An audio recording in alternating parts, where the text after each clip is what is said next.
want to get to your fund, but of course I have to ask you about Alibaba in terms of this filing that we keep waiting for. It could be the biggest IPO. Are you going to buy the shares? We're definitely looking into the company. It's definitely an interesting company. It's evolved from purely e-commerce company to basically an internet conglomerate right now. It has businesses in almost every part of the economy today, so it's definitely going to be an interesting IPO.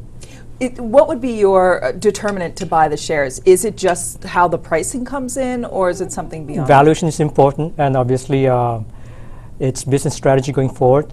So that's important for us also, and how the whole deal is structured is also important. What will it mean for a potential additional Chinese IPOs for the U.S. market, depending on how it's received? Well, I think Alibaba definitely will bring a lot of visibility and credibility to the Chinese internet companies listed here in the U.S. Obviously, last couple of years we have some knocks on some of the smaller Chinese companies. But having said that, I was just back from a trip in China, in Beijing and Shanghai. I met a lot of internet companies over there, and I must say that e-commerce has become a very big part of the Chinese economy. The government is pushing e-commerce as part of the domestic consumption theme in China. So many of the e-commerce companies that we have invested in have grown a lot, and we still see a lot of opportunities in e-commerce in China. Is that your favorite spot in terms of opportunities in China, that particular sector? It's definitely one of our top investment theme in China.